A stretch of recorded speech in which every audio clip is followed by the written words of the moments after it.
everybody. This is Rabbi Orlofsky, and this is the Rabbi Orlofsky Show. I'm sorry, it's right after Purim, and my head is killing me. It was really just an excuse to be able to show off my new Rabbi Orlofsky Show mug, which a big tzaddik who wishes to remain anonymous got this for me because he felt that this was important for the show. And he also, those of you who are techno-wonks will probably notice that the sound quality has increased dramatically because he also bought us a new microphone. And he doesn't want to be mentioned. In fact, he mentioned in an email that he's actually burnt off the tips of his fingers so that he should not be identified. But I would, and he's also the person who filmed my episodes in America. So a big shout out, yeah. Because I'm always surprised that there are people who enjoy these little shout-outs. In fact, I got an email from a guy named Joe in Lakewood who said, what do I have to do to get a shout-out? I said, well, what do you want me to say? Say, just mention Joe from Lakewood, the big Baal Bitochen. Okay, Joe. And we want to welcome you to the show, whether you're listening on tour any time or wherever you listen to your podcasts or watch your podcasts. We're definitely happy to have you along. And we have a sponsorship this week. It's a refuah shlema for Yehoshua David Ben Alta Yenta. We ask everybody to please have them in your thoughts and in your prayers. And it's Hashem that should have an emes refuah. And that's it. We are moving along. We're moving along now. We're after Purim. We're on our way to Pesach. There was a suggestion from a few different people that we should maybe do some special podcasts for the week before Pesach, leading up to it, since people are going to be frantically cleaning. If you're lucky, if you're unlucky, you will be frantically packing to go away to a hotel. I have gone away to hotels, and I have stayed home. And I definitely think packing up is much harder. But bear in mind, I have 8 daughters. Yeah. So we used to have an entire room just for everybody's luggage. You know? So that was a job in itself. I did mention this already. My mother, her last Pesach, she wanted to go to Orlando.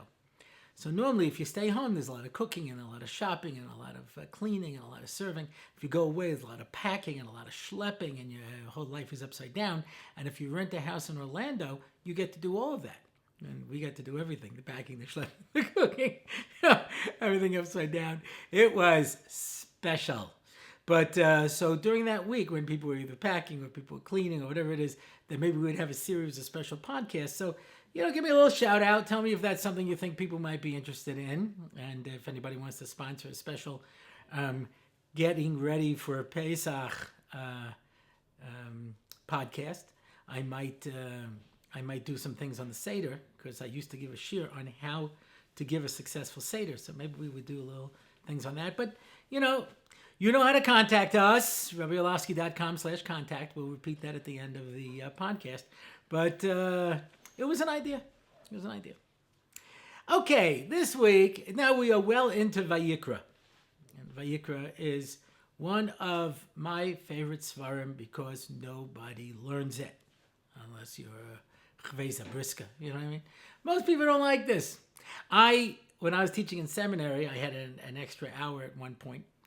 And they said, what do you want to teach? I said, I'll teach Vayikra. Now, it's amazing. I've gone around to girls' high schools around America. I used to speak in high schools. And I'd say, okay, high school, 9th grade, 10th grade, 11th grade, 12th grade. What do you learn? Bereshis, Shmos, Bamidbar, Devarim. Every place. Bereshis, Shmos, Bamidbar, Devarim. Yeah. I once saw a hypnotist made this guy forget the number of 5. They tell him count to 10. 1, 2, 3, 4, 6, 7, 8, 9, 10. Yeah. So that's Vayikra. Vayikra is the number 5 that people have been hypnotized into forgetting about. So when people do learn Vayikra, they learn Parshas Kedoshim, V'ahavta Kamocha, and all those kind of things. So I suggested I would teach a class on Vayikra. I said, oh, really? What are you going to do? I said, first semester Kudshim, second semester Taris. And to me, I think that this is such a fascinating area because when I was younger. So I had an innate fear of Kodshim Tyrus, like most people, and also Zroyim. These aren't the things we learned. So I remember I was learning with a Chavrusa, and they came up with some Sugya and Zroyim, and I couldn't figure out what was going on. I said, this is agricultural stuff, And after that, we came to a Sugya and Tyrus, and I was like, let's skip this. He goes, oh, this is also agricultural stuff? I said, no, it's worse, it's Tyrus, yeah. But, Baruch Hashem, you work on it. So I said, the first one, we're going to do Kodshim, second one, we're going to do Tim and Tyra, because everything here is important. And I give this example because I think it's such a dramatic example, and it's from this week's Parsha Shmini. And that is the concept of machshirin. I always use this when I want to bring an example of how everything in Torah is relevant and connected. So, here's the question. Let us take the ubiquitous dead sherets, which always pops up whenever we want to talk about Tum and Tyra. Yeah. This dead sherets falls on apples hanging on the tree. Do the apples become tamei? Your response is, no, they don't. Why? Because they're mechubel karka. They're attached to the ground. As long as something is attached, it doesn't become tamei. Okay. You pick the apples, you put them in a basket, and a dead sherets falls on top of it. Now what? Are they tamei? No. Because they do not become tamei unless they become wet intentionally. Okay. So you decide what would make these apples really yummy is orange juice, or orange juice, depending where you come from, but orange juice. So you take orange juice and you pour it all over, and then you dry them, and a dead sherets falls on top of it. Do they become tamei now? No. Because orange juice is not a liquid. It's very yummy, but it's not a liquid. Only 7 things are considered liquids, and they are known by the mnemonic device of Yad, Shochat, Dam. Yud is yayin, wine. Dalid is dvash, which is honey. Shin is shemen, which is oil. Ches is cholov, which is milk. Tes is tal, which is dew. The last dalid is dam, is blood. Blood is a liquid. Shpoich kemayim. Dalid. And mem is mayim. It's interesting, the last thing on the list is actually water. These are. So, I put my fruit outside, they get covered with dew, and then I dry them, and then the dead sherets falls on it. It's not tamei.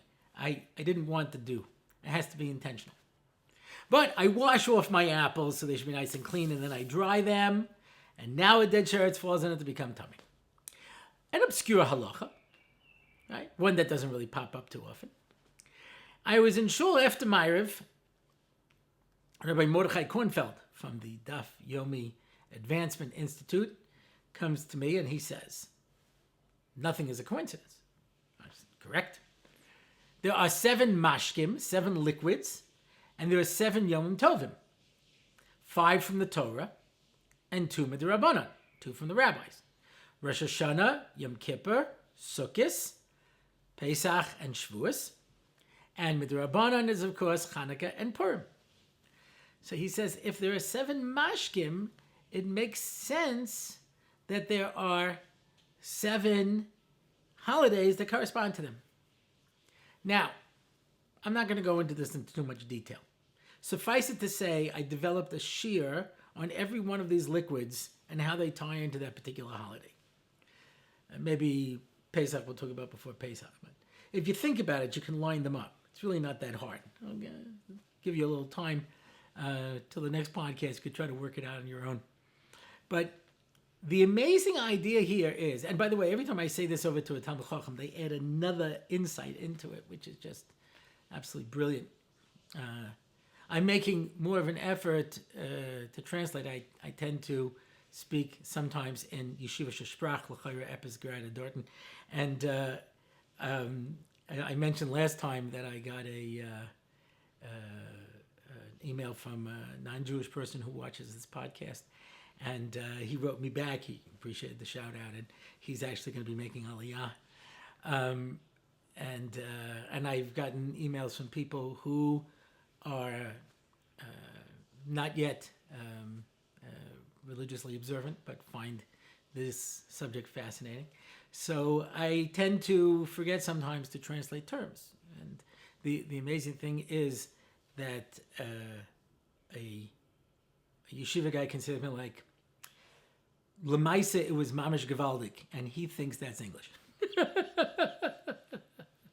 Because in your mind, it's English, you know. It's a tricky thing. You can pick up the sprach. My father used to tell a story about this little old lady. She'd go, "The Red Yiddish." It's his name. The Red Yiddish. Finally, someone says, "Yo, what is the time?" Somebody said, "How do you say open the window?" Open the window. Putting on an accent does not necessarily qualify for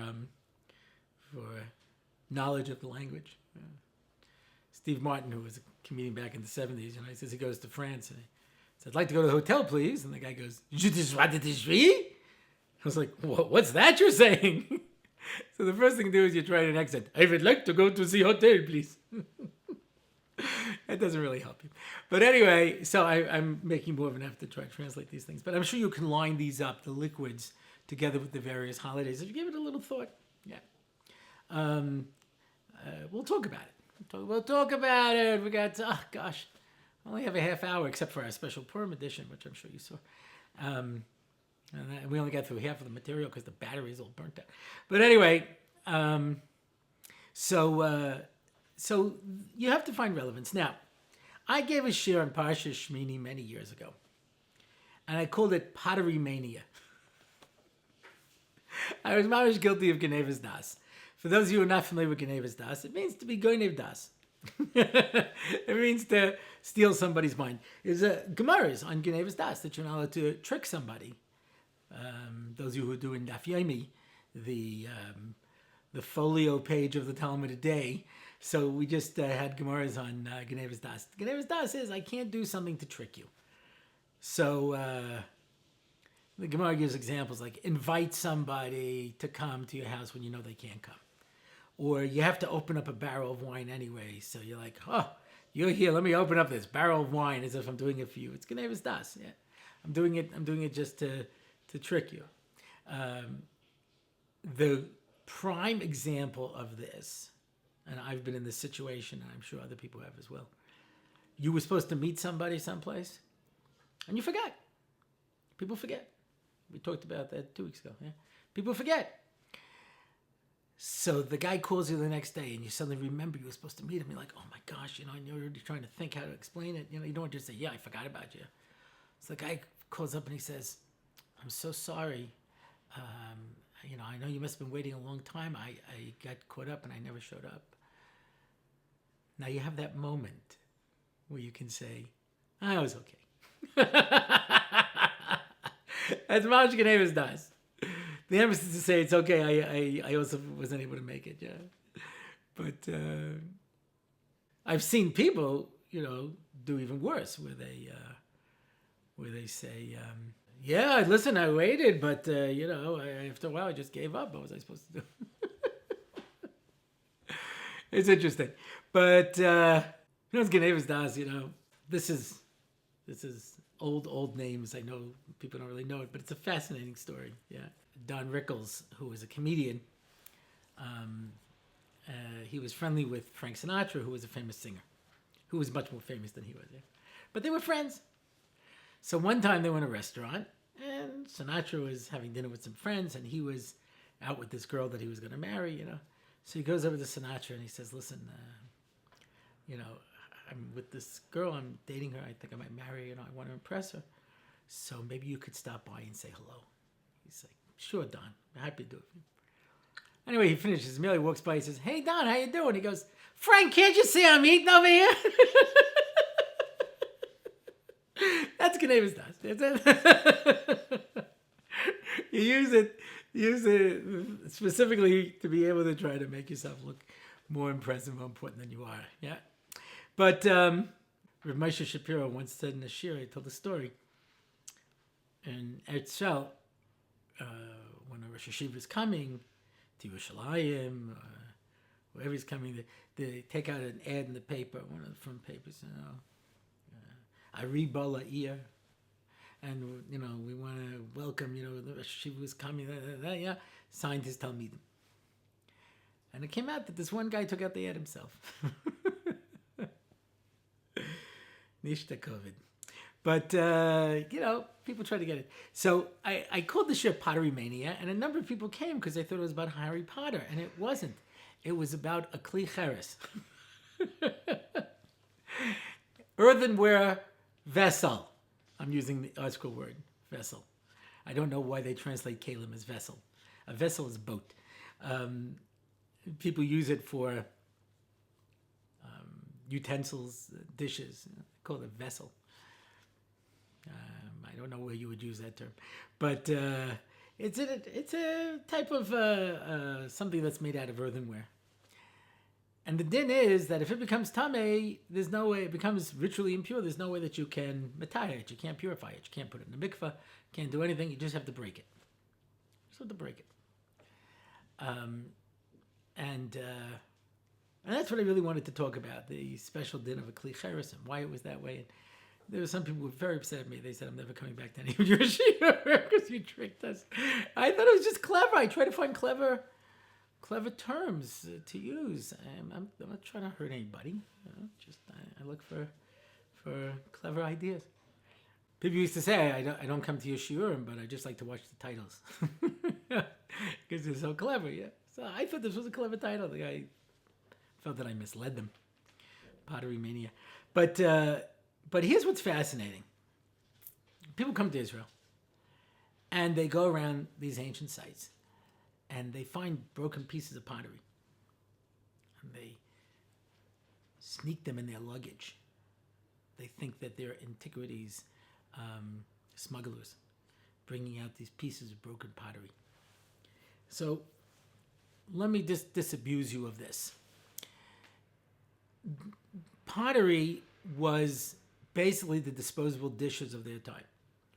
It's like you found a plastic fork. You understand? That's what pottery was. It was used and broken. It was understood. There were maybe millions of pottery vessels, and all of them broke.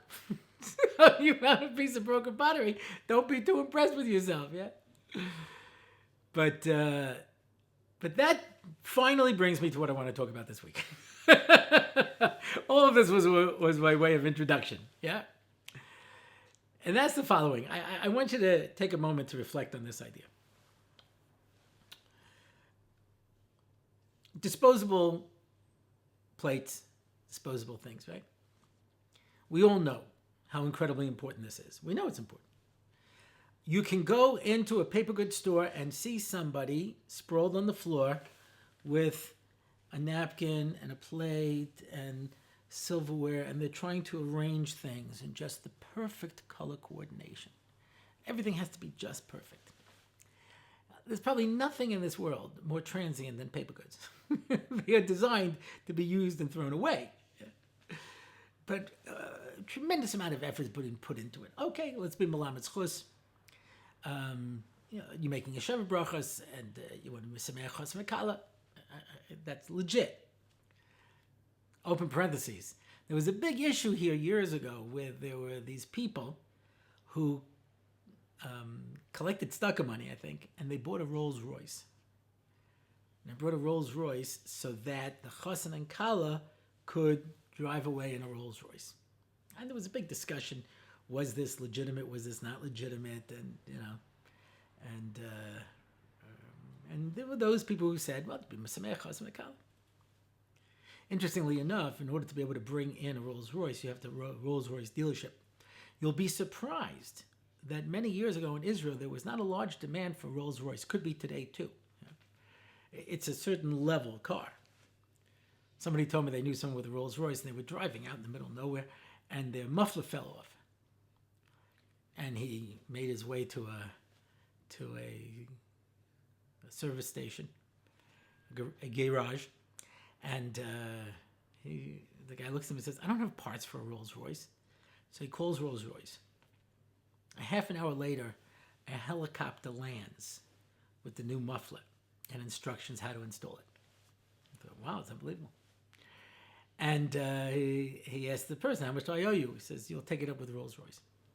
So he called Rolls Royce several times, and they wouldn't respond to him. He sent them letters. So finally, he got a hold of somebody, and he says, "Listen, I was driving in the middle of nowhere, and my muffler fell off, and Rolls Royce sent a person with a helicopter with a part. I'm trying to find out how much I owe him." And he said, "Sir, this never happened." He says, no, I can tell you the service station. There I was. A helicopter came in and landed. He says, "Sir, mufflers don't fall off of Rolls Royces." So as you can imagine, a car of that caliber was not in great demand over here in Israel. So they convinced some guy from a different auto dealership to register himself with Rolls Royce so that they could bring in this one Rolls Royce. Years later, the Israeli army decided to buy Rolls Royce engines for their airplanes. And they contacted Rolls Royce. So they said, "Well, you have to go to the local dealership." He says, "What dealership?" He says, "Yeah, there's a Rolls Royce dealership." And this guy who sold one Rolls Royce, the army comes in to buy thousands of Rolls Royce motors from him. Yeah. And people say no good deed goes unpunished. Look at that. Look at how beautiful that is. Yeah. Sometimes the good guys win. Anyway, so you're picking up the paper goods for the Chassan Kala. The Chassan Kala is very nice, yeah. Paper goods are ridiculously expensive. You can buy very high-class paper goods, all different types. Now listen to this story. This is the only thing I wanted to talk about this week, yeah. This guy made a Shabbat Shalom brachas. And he went out and he bought glass dishes and he bought flatware, inexpensive flatware. Real glasses, real glass dishes for all the meals. Okay, it's a step up. Real glasses and real flatware, it wasn't silverware, but real flatware, stainless steel flatware, is still considered more choshev than the choshev of paper goods, right? Anyway, he served all the meals, and at the end of Shabbos, he put them in garbage bags and threw them away. And everybody went crazy. So, "Why are you throwing it away? It's perfectly good." He says, "If I spent more money on paper goods and threw it away, you would have no tinus on me. But I did this because it was cheaper than buying nice paper goods, and now you have a tine on me?" And nobody could explain why this was so disturbing. Yeah? So the answer is, I think, deep down, every one of us understands that we live in a terribly disposable society. The Gemara in Shabbos discusses how much you have to carry out in order to be chayiv. Yeah? How much of a thing is considered valuable? A broken piece of pottery is considered a kli on Shabbos if you could use it to put on the top of a bottle as a cap. How big a piece of cloth is considered to be makabel tumah? That's still considered a cloth and not just a shred. So it depends. For a regular person, 3 tvachim by 3 tvachim. For a per person, 3 etzbaot by 3 etzbaot. 3 fingers by 3 fingers. A little rag. Because there was a time when you didn't waste. My father,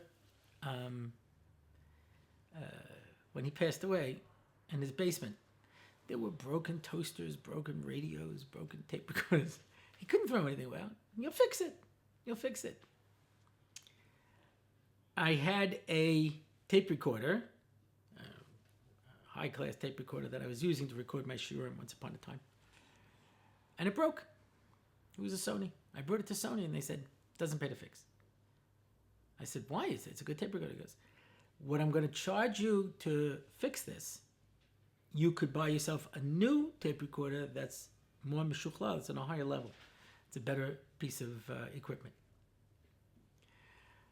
I had a printer, a color printer, laser printer. It was great. And I had to go and buy cartridges. And I went to the store to buy cartridges, and they said, they don't really make this printer anymore. The cartridges are somewhat expensive. I said, yeah, but I got the printer. It's a good printer. And he said to me, what you're going to pay for 2 cartridges, for a black and white and a color cartridge, for that same amount of money, you could buy a new printer that's faster and has a fax and is a scanner and comes with 2 cartridges. And I said, what do I do with the old printer? He goes, throw it away. I said, but it works. The ink will be too expensive. It's not worth it. I held on to that printer for 2 years. I tried to give it away. Nobody wanted it. Because everyone made the same cheshbon that this guy in the ink store said. It'll cost us more money for the cartridges than it will for that. And eventually, I just took it and threw it away. And it bothers me to this day. Because we just get rid of things. We can dispose of everything. Things don't have any value. I don't know if I told this story or not, My father's parents were very poor. And when my mother passed away, so my father got her Pesach plate and her matzah plate. He brought them in what was called at the time a 5 and dime. Right? There were these stores like a Woolworth where you could buy things for 5 cents and 10 cents. They were very cheap. There were these 2 cheap glass things with like little printed pictures of Pesach on it. That was her Seder plate and her matzah plate. She paid a nickel, stam. Yeah. We used to change over on Pesach. We used to clean up for Pesach. None of that scared anybody. The one who had to carry those plates up from the Pesach cabinet, up the stairs, every step was like the last mile. Because it was understood, no, my father never spelled it out, but it was understood, that if you break those plates, you don't have to offer any explanation. Just leave. Just take your things and go. and this was like, it was like nothing. And today, you can go to places where they just throw away the most amazing things. Toss them in the garbage. You don't need them. Who needs them anymore? It has been observed by better people than me that this has extended over into our personal lives. Things don't have value. We can dispose of things. We can dispose of people. We can dispose of time. We can dispose of money. People spend money on things that it's just astounding. It's astounding when you think how valuable things are. We all know this.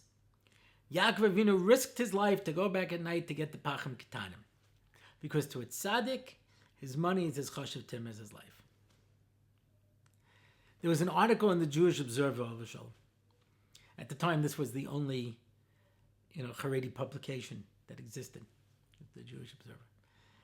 And this Rebbe wrote a letter to the editor, and he says, at the end of the year, I have a big box in my room with mittens and gloves and scarves and sweaters and boots and winter coats that nobody comes to claim.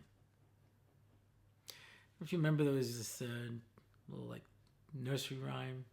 You bad little kittens, you've lost your mittens. Now you'll have no supper. A kid leaves his winter coat someplace. His mother says, where's your coat? He goes, I don't know. I buy him another one. No problem. Just get rid of it. Just get rid of it. I was giving away old clothes. I must have told this story. I was giving away old clothes and to this one gemach. I'm bringing in the boxes. Mama says, I can't give this to somebody to wear. We only take top quality clothes. She picks up a jacket. She says, look at this. I can't ask a poor person to wear this. I said, good, because that's my jacket. I just took it off so that I could carry in the boxes. So basically what you're telling me is what I'm wearing now is not good enough for a poor person to wear. It's really, want the tops, want the top, want the best. It's a pity. We have to learn to appreciate what we have in our lives. Everything is precious. You didn't get anything that you don't need in this world. And if you have it, that means that HaKadosh Baruch Hu is going to ask you to do something with it. There's going to come some purpose for that. So let's think twice before we dispose of things and people in our lives, because you never know when they're going to come in handy. That's it for this week. If you want to find out more about the show, please visit RabbiOrlofsky.com/podcast. If you would like to make a comment on this particular show, go to RabbiOrlofsky.com/podcast/24. If you want to know about upcoming events, RabbiOrlofsky.com/events. If you would like to contact us, it's RabbiOrlofsky.com/contact. And if you would like to sponsor a podcast, you go to RabbiOrlofsky.com/podcast and click on sponsor an episode. That's it. I'm David Orlofsky. This is the Rabbi Orlofsky Show.